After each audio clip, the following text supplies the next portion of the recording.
Bienvenue sur Info 83. Notre invitée, Valérie Gomez-Bassac, députée de la 6e circonscription du Var. Bonjour Valérie Bonjour. Gomez-Bassac, comment allez-vous? Très bien, merci. L'Assemblée examine depuis lundi dernier et au moins jusqu'au 4 novembre le projet de loi de finances pour 2022 du gouvernement, marqué notamment par une nette hausse des dépenses des ministères. On va en parler, mais c'était surtout l'occasion de faire venir Valérie Gomez-Bassac ici sur Info 83. C'est un plaisir de vous. Vous êtes plutôt sur les plateaux des télévisions des chaînes nationales. Oui, ou sur ma circonscription également, mais c'est également un plaisir de venir chez vous. Moi, vous savez, dès que vous m'invitez, je suis là. Bien sûr, on vous reçoit avec plaisir. Et quand je parlais, vous êtes sur les plateaux, quand il s'agit de médias, bien évidemment, puisque votre travail de député, vous l'effectuez. D'ailleurs, vous allez partir donc à l'Assemblée nationale. Alors, ce projet de loi de finances qui repose sur une croissance sur une prévision de croissance de 6%, il est satisfaisant. Vu la crise sanitaire que nous avons traversée, nous allons dire que oui, il est satisfaisant, mais il faut tout de même continuer. On voit que le soutien qui a été apporté aux entreprises durant la crise Covid a quand même porté ses fruits, puisque en effet, nous retrouvons le déficit d'avant la crise sanitaire. Donc ça, c'est plutôt une bonne chose, mais il faut continuer sur ça, et c'est toute l'ambition de la loi de finances. Donc on voit que tout ce qui est chômage partiel, tout ce qui est prêt garanti par l'État, tous ces fonds de solidarité, tout ça a permis quand même de bien continuer, de soutenir l'économie et de pouvoir rebondir plus rapidement. Alors on voit que les priorités vont au ministère régalien, comme l'armée, l'intérieur, la justice également, avec des rallonges supplémentaires de budget. Il faut le faire. Oui, alors pas seulement, mais en effet, il y a vraiment une volonté d'investir dans le régalien, parce que ce sont L'éducation nationale également. voilà, ce sont des domaines qui ont été laissés à l'abandon pendant des décennies. Donc il y a une augmentation, par exemple, pour la justice du budget de 8%, ce qui est énorme, mais il faut continuer, ce n'est pas encore suffisant. Mais bon, il faut encore une fois apprécier cette loi de finances sur du long terme. En effet, que ce soit la justice, que ce soit les forces de l'ordre, que ce soit l'éducation nationale, la santé aussi, hein. D'ailleurs, on avait commencé avec le Ségur de la santé. Il faut continuer, parce que ce sont des professions qui ont été abandonnées et qui ne sont pas forcément reconnues. Et c'est le moment maintenant d'investir auprès de toutes ces personnes et de ces activités. Alors l'amortissement de la dette Covid, hein, ça c'est vraiment le point noir. Le gouvernement qui s'engage à amortir sur 20 ans la dette de l'État liée à la crise, estimée à 165 milliards d'euros jusqu'en 2042. Donc nos enfants vont payer finalement. Alors, nous allons quand même miser sur la croissance. Si la croissance se révèle suffisante, voir s'il y a une accélération, ça permettra aussi d'éponger les différentes dettes. En tout cas, ce que je peux assurer, c'est qu'il n'y aura pas d'augmentation d'impôts, et je crois que c'est ça que les citoyens attendent, et nous nous étions engagés sur cela. Le quinquennat montre bien qu'en effet, l'impôt sur le revenu a diminué, que les taxes d'habitation commencent à se faire ressentir auprès des personnes. Donc, je crois que c'est la première fois que l'on voit sur nos fiches de paye quand même une diminution de l'impôt. Mais ça ne suffit pas, parce que ça ne touche que les personnes qui paient des impôts. Et il faut s'occuper également des autres. La croissance, justement, elle est estimée à 6%. Vous y croyez? Parce que on va être aux prises à de nombreuses problématiques, notamment les pénuries de matières premières, qui sont déjà là, qui sont réelles, qui sont concrètes, les pénuries de main-d'œuvre également, qui vont ralentir cette croissance. Alors j'essaie quand même de rester positive. Est-ce Donc que c'est c'est vrai que pris ça en ne va compte, pas ça, être... par le Alors, gouvernement? bien sûr, alors ça ne va pas être facile, mais c'est vrai qu'il y a ce problème de pénurie de matières premières, comme vous l'avez dit. Mais il y a aussi une volonté du gouvernement de relocaliser certaines entreprises. Donc on espère aussi que de réindustrialiser davantage, ou de faire revenir certains secteurs d'activité, cela permettra justement de répondre à cette pénurie, ou du moins une partie. Et encore une fois, je pense vraiment que nous pouvons espérer cette croissance. Je suis très prudente, et je fais preuve d'humilité, parce que j'ai pas envie de revenir sur votre plateau dans quelques mois et de vous dire exactement le contraire. Mais je pense en effet que c'est possible, par rapport à toutes les mesures économiques qui ont été mises sur la table pendant la crise Covid. Lorsque les entreprises n'ont pas un temps nécessaire pour se relancer, et qu'elles peuvent se relancer immédiatement, ça va plutôt dans le bon sens. Donc oui, j'espère. Dans ce projet de loi de finances 2022, il y a les régions qui s'estiment oubliées, puisque la dotation générale des finances n'a pas été revue à la hausse. Ça fait 4 ans qu'elle stagne, et les régions, justement, crient leur colère. Elles sont un peu oubliées, les régions, de ce projet de loi de finances. Alors, je peux comprendre C'est la que dotation globale de fonctionnement, en fait, j'ai dit n'importe quoi. Hein. Oui, donc de toute façon, les collectivités, je peux comprendre qu'elles aient besoin de toujours plus, et c'est souvent justifié, notamment dans des régions plutôt rurales. Cependant, on arrive déjà à la stabiliser, la DGF. Donc, je peux entendre qu'on espère qu'elle augmente, mais bon, déjà qu'elle soit stabilisée, c'est bien qu'elle ne diminue pas aussi. Et c'est le cas depuis le début du quinquennat. Donc, on peut aussi s'en réjouir. On peut aussi voir le verre à moitié plein. C'est le dernier budget, hein, on va dire, de ce quinquennat pour Emmanuel Macron.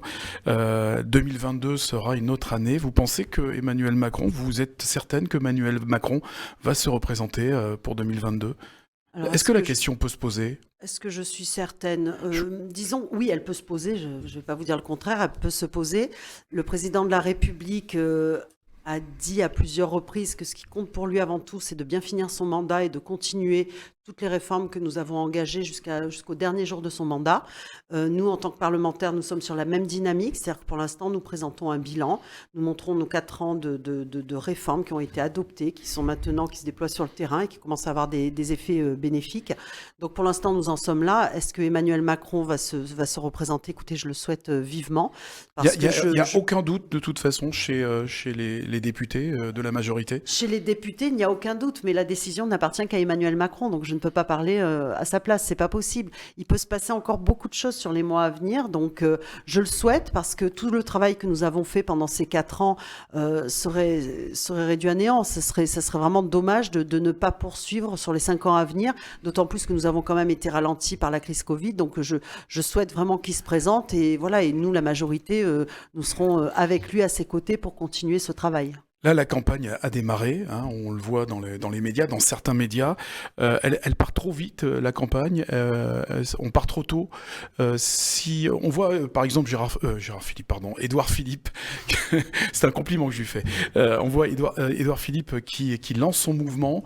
On se dit que les choses peuvent s'emballer un peu avant la fin de l'année et en début d'année prochaine, ça c'est certain. Ça serait normal sur le calendrier que l'on puisse se positionner en fin d'année ou en début d'année, ça semble mais normal. Avec des rebondissements. Édouard Philippe crée un parti, je trouve que c'est une bonne chose, surtout que c'est un parti qui a vocation à soutenir Emmanuel Macron. C'est le coup d'après pour Édouard Philippe ? Est-ce que c'est le coup d'après ? Je ne sais pas. Je sais qu'il a encore envie de s'investir dans la politique que lui-même a menée pendant quelques années. C'est un fidèle à Emmanuel Macron. Il l'a affirmé, réaffirmé. En ce sens, j'en suis ravie. Moi, c'était un plaisir de l'avoir comme Premier ministre. Et moi, en tant que porte-parole, j'ai beaucoup travaillé avec lui. Et vraiment, il est le mieux placé pour bien connaître tout ce qui a été mis en place. Donc, pour l'instant, pensons à la fin de ce quinquennat. Commençons à nous projeter sur le prochain. L'avenir politique d'Édouard Philippe, moi, écoutez, je lui souhaite en tout cas une longue carrière politique. Voilà. Donc, du côté et d'Édouard Philippe et de la majorité, pour l'instant, la campagne présidentielle 2022, c'est pas d'actualité. Non, pour l'instant, ce qui est d'actualité, c'est le social et l'économique. Et à Marine Le Pen et à Jean-Luc Mélenchon. On les laisse faire pour l'instant, déjà qu'ils se mettent d'accord entre eux, puis nous verrons par la suite. Vous pouvez également citer les Républicains, d'ailleurs. On peut citer les Républicains, on peut citer les Républicains, effectivement. On va passer à toute autre chose. La situation sanitaire. Plusieurs départements voient leurs indicateurs repartir à la hausse, notamment les Bouches-du-Rhône. Est-ce que vous êtes inquiète ? Il faut rester vraiment très, très vigilant. Pour l'instant, dans le Var, ça semble à peu près bien se passer, mais c'est vrai qu'il faut toujours guetter ces indicateurs. Il faut rester prudent, c'est-à-dire qu'on a tendance à retrouver notre liberté, à oublier un peu les gestes barrières, à oublier le port du masque. Et j'ai envie de dire, attention, soyons prudents, continuons à inciter les personnes à aller se faire vacciner également. Vous savez, je suis allée à l'hôpital de Brignoles il y a quelques jours, et il n'y a pas de doute sur le fait que lorsque nous ne sommes pas vaccinés, nous avons plus de risques. Et les chiffres sur la 4e vague à Brignoles sont à ce niveau-là incontestables. Donc soyons prudents. Là, nous avons passé un été à peu près tranquille, un début d'automne, hiver à peu près correct. Donc voilà, il faut être prudent. Maintenant, je ne peux pas vous garantir que ça ne repartira pas. Je n'en ai ni les compétences, ni la certitude. Il y a quand même une crainte. On en parle à l'Assemblée nationale d'une possible 5e vague épidémique. attend l'hiver, pour être tout à fait honnête, on attend l'hiver pour voir ce que cela va donner. Et puis on regarde aussi ce qui se passe ailleurs dans les autres États. Et donc, ce qui veut dire que le pass sanitaire au 15 novembre sera certainement prolongé? En tout cas, ce qu'il faut, c'est Je sais que vous ne le sa souhaitez pas prolongation. forcément, parce que si vous pouvez vous en passer, vous vous en passerez. Mais C'est ce que je vous ai dit tout à l'heure hors antenne. Moi, ça me fait pas particulièrement plaisir d'être contrôlé tout le temps, d'obliger mes enfants à avoir leur passe sanitaire. Mais nous n'avons pas d'autres solutions. S'il y a d'autres solutions, qu'on nous les donne. Mais pour l'instant, ce n'est pas le cas. Donc, je me protège, ce qui me permet aussi de protéger les autres. Et il faut vraiment continuer en ce sens. Le passe sanitaire, je pense qu'il sera en effet reconduit, mais c'est son principe qui sera reconduit. Ensuite, nous adapterons en fonction des chiffres. Si l'épidémie vraiment ne repart pas, il n'y aura aucune raison de continuer le pass sanitaire. Mais en tout cas, il faut se laisser l'outil juridique pour le faire rapidement et ne pas avoir à nouveau rassembler l'Assemblée nationale, etc. alors, dans l'actualité, il y a également donc la flambée des prix de l'énergie, des carburants, la hausse des carburants, du prix des carburants également, puis les gilets jaunes qui sont revenus dans la rue. Est-ce que cette reprise, enfin un nouveau mouvement gilets jaunes, vous inquiète? Est-ce que par rapport à la situation du week-end passé, où il y a eu une mobilisation très peu suivie, est-ce que quel est votre état d'esprit par rapport à... Je crois que sur tous les sujets, je vais vous dire la même chose, il faut être vigilant. Alors, Il faut soyons être vigilants. vigilant.